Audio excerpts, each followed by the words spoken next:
title race is still Manchester City's to lose, and we're running out of games. Into Matchday number 37 next. Who's going to take advantage to avoid the drop, and who's going to take advantage to secure the top? We're going to get into all of it next.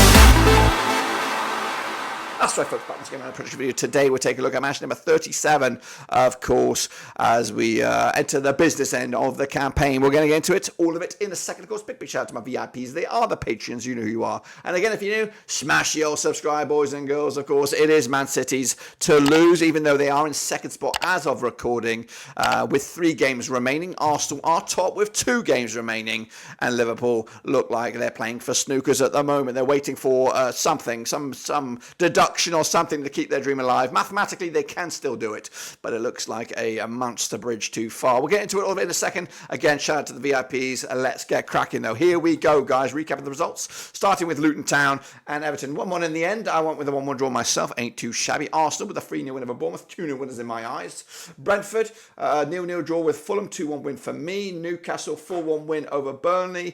They're not down, but it's very much close to being down. I went with the 2-1 away win as well. Forest with a 3-1 win over Sheffield United. I went with a draw. Man City 5-1 win over Wolves. I went with a 3-0 win.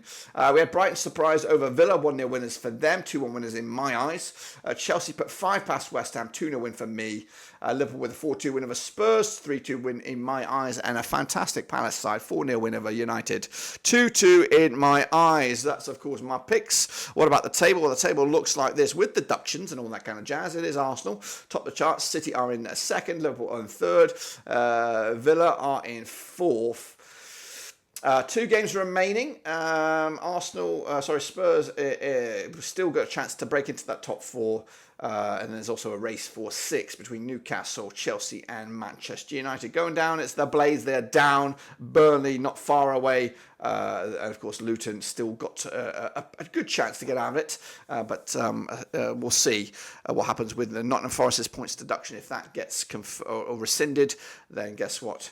They're going to be pissing in the wind. Let's take a quick look at the Super Brewski then, shall we, of course, as the season is drawing to a close. It's not closed just yet, but, of course, look at the prediction league. Lewis R. running away with it, 13.5 points. Well done. That 0.5 is massive. It gives you the yellow jersey. Daddy Cool's in second. Yao for the MPP, and then the Summer 8 2018, and Blue Orbit also on 13 with the Chasing Pack all scrambling behind you, of course. That's the situation there. Of course, currently, though, Yao for the MPP tops the charts with 352, Blue Orbit's up there with 351, and then Daddy Cool in third. There is Lewis R with the yellow jersey.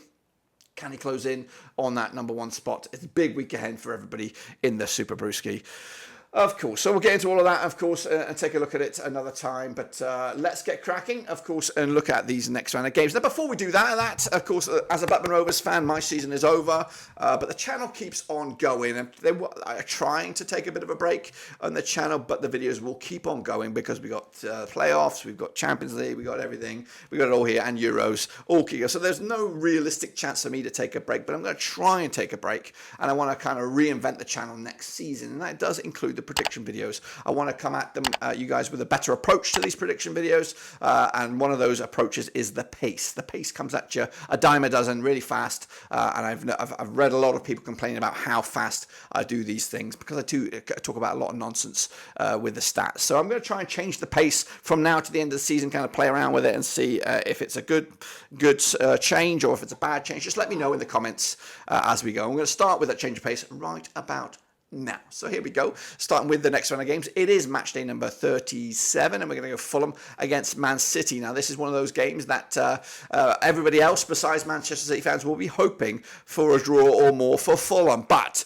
the odds are not in their favour, and we'll see those odds shortly. 37 times they have played each other since 1999, just 4 wins for Fulham, 23 wins for City, and there's been 10 draws. Also against everyone else is Fulham's form, just 1 win in the last 6. They're playing them at the wrong time. 13th for the table 44 points for the campaign against the Manchester City side, winning 4 on the bounce. 83% form for them, and of course, looking to secure another Premier League title. They did play each other back in Fulham back in April 2023. That was last season, and it was a 2-1 win for City. But of course, they played each other this time around, this season in Manchester. It was a 5-1 win way back in match number 4. But the bookies, again, go in favour of City. 4-1 on, red hot favourites. 10-1 it is your Fulham. 5-1, of course, is the draw. I don't see anything but a 2-0 win. This is not one of those games that I think the football purists were expecting a result. I think the games against West Ham and Tottenham are the ones that we're expecting potential trip-ups for Man City. But I think this one is going to be should be one-way traffic on this one. Bournemouth, though, they're up against Brentford. Bournemouth and Brentford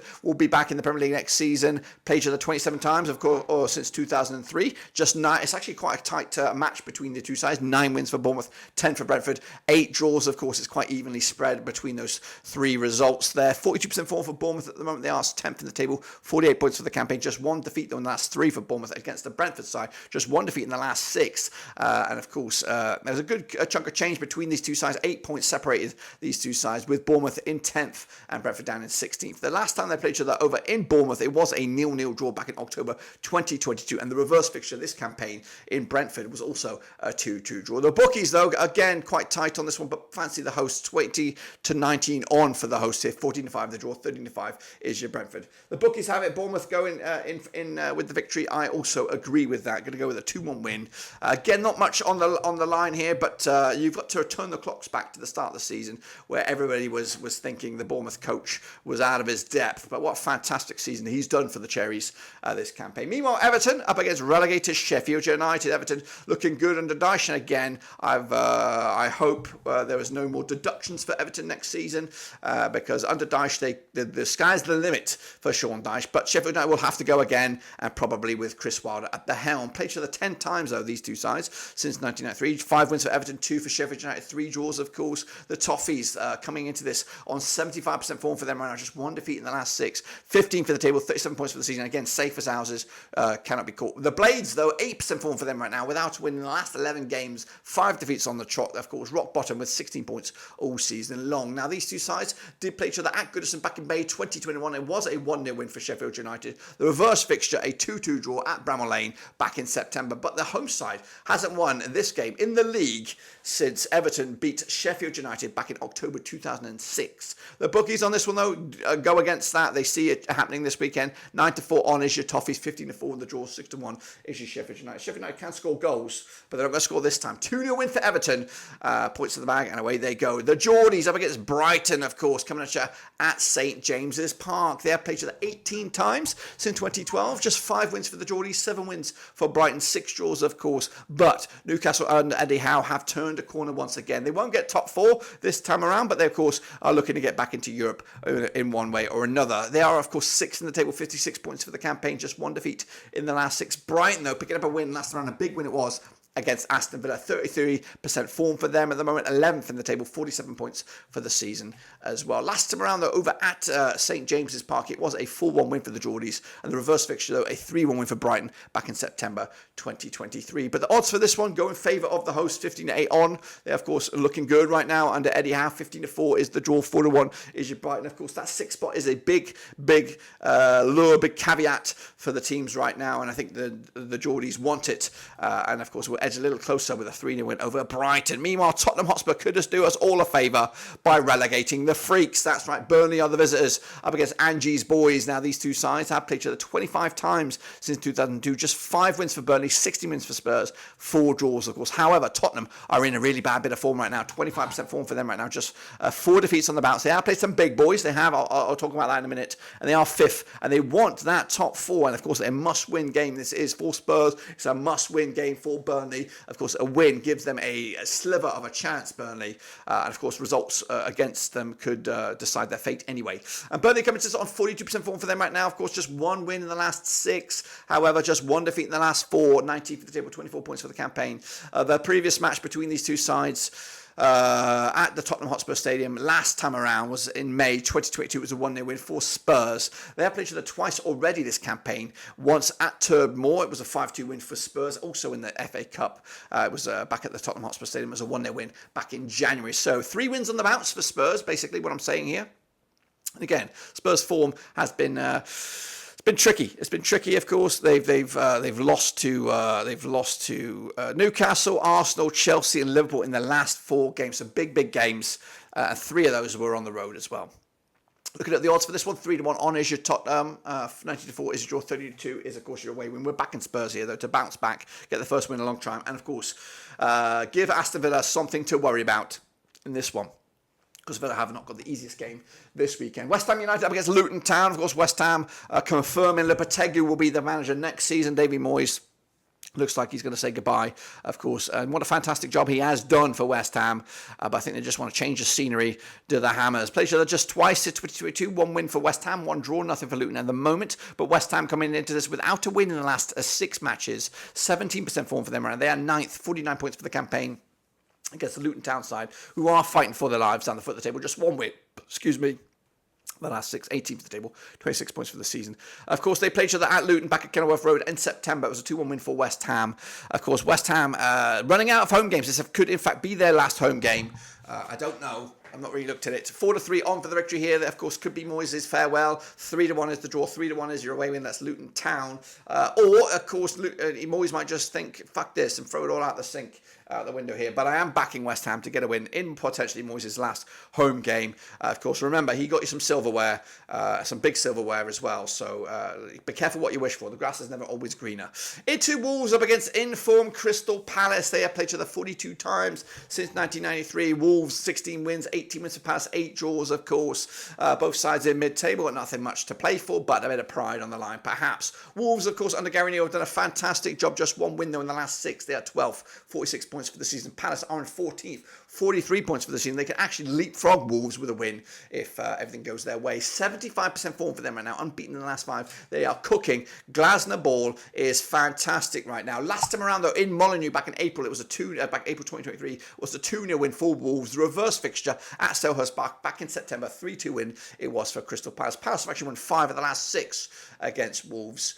So they fancy their chances on this one. So 9-5 is your Wolves, 29-20 is your Palace, 5-2 is the draw. If the Palace that showed up at Selhurst Park showed up here at Molineux, then it's only 1 winner in this one. But I am going to go with a draw here, point apiece, which pretty much leaves you as you were in the table heading into the last game or so in the Premier League. Forest up against Chelsea, of course. Forest need a result. Chelsea have been pretty good over the last couple of games, but they have played each other 15 times, these two sides, since 1994. Just 3 wins for Forest, 8 wins for Chelsea, 4 draws, of course. Forest, though, 42% form for them right now. 2 wins in the last 6 games. They are 17th, of course. Win all their games. They'll be back next season, 29 points for the campaign. And again, also, they've got that small matter of the points deduction review. Chelsea, though, 58% form for them right now, unbeaten in the last 3 matches. And they are 7th with 54 points for the season as well. Last time around, over at City Ground, it was a 1-1 draw back in January 2023. The reverse fixture at Stamford Bridge was also a 1-0 win for Forest, who are unbeaten against Chelsea over the last 3. Goodness gracious me, never thought I'd say that. But the odds here, 13-5 is your Forest, 14-5 is your draw, 20-19 on is your Chelsea. Despite the form book and all that in this season and whatever, I do fancy Chelsea to win this game, to really put the cat amongst the pigeons for Forest, who has still got a little bit of work to do to secure survival for next season. Into the final couple of games here, and some ding-dong affairs they are. It's Manchester United against Arsenal, of course. A win for United really puts the plate, or the trophy, or keeps the trophy in Manchester, basically. What will Manchester United do? Which Manchester United will show up? They have played each other 74 times since 1993. 34 wins for Manchester United, 23 wins for Arsenal. There's been 17 draws. United are in 8th right now, down. They are like a wounded animal. 58% form for them right now. It does not look like they're going to get European football next season. Of course, back-to-back games without a win up against the Arsenal side. 4 wins on the bounce, of course. And, of course, top of the table as of right now. Arsenal have been battling away against some big games recently. And, of course, and everybody's hope that they will win the title against the juggernaut that is Manchester City. Now, these two sides last played each other over at Old Trafford. It was a 3-1 win for Manchester United back in September 2022. The reverse fixture over in London was a 3-1 win for Arsenal back in September. Arsenal chipping away against what we got going on here. They had Wolves, Chelsea, Spurs, Bournemouth, Man United licking their wounds after back-to-back games without a win, after drawing with Burnley at Old Trafford, and of course losing the Palace on Monday Night Football. 11-2 is your Manchester United here. 11-4 on Orange at Arsenal, 17-4 is the draw. I'm expecting a bit of a thriller myself on this one. I've got goals galore, 5 goals in it, 3-2 in the end. More hope than anything else for Arsenal. Arsenal should win this one, as Manchester United are, again, if they have the defensive ranks that they had last night on Monday Night Football, Arsenal could put 6 past them. So we'll see about that. And then we wrap it up with a Monday night cracker with Aston Villa up against Liverpool, of course, at Villa Park. This there is a mathematical chance that Liverpool could get the title if Manchester City were to lose to Fulham, and of course Liverpool would need to win this game 59 times. They have played each other since 1993. We've got 13 wins for Villa, 35 wins for Liverpool, 11 draws. Villa, though, have got their own mountain to climb to retain in that top 4 race. Also Europa League, Conference League action, of course, looking very much against them at the moment. But they come into on 50% form for them right now, just 1 win in 5 at the moment. I guess the Liverpool side just 1 defeat in the last 5. Of course, Liverpool are 3rd with 78 points. Villa are in 4th with 67 points, of course. But the reverse fixture at Anfield was a 3-0 win for Liverpool, and the last time they played each other over at Villa Park was a 3-1 win for Liverpool, who have won 5 of the last 6 between these two sides. But the bookies, 10-3 on is your Villa, 10-7 on is your Liverpool, 60-5 is the draw. The bookies still fancy Liverpool, who will keep on going to the bitter end, and another 5-goal thriller in favour of Liverpool this time to, of course, keep their sliver of hopes alive. But unfortunately, when I look at the table, I think that is a bridge too far for Liverpool. They would have played their penultimate game there with just one more game left, and already 5 points adrift of an Arsenal side. So it would be over for them. And of course, it will look likely that the last game of the season, it will be a cracking title deciding match day. We'll get into all of that another time. And of course, down the foot, it looks like the relegation spots will be confirmed here with Luton Town, Burnley joining Sheffield United. So that, my friends, will be a spectacular weekend for me. Of course, let me know your thoughts on the recent change of pace there. Of course, it's not the final change of pace. We'll look to maybe crank it down a little further, and of course, reinvent the wheel for next season. Let me know your thoughts down below. Until then, we are done.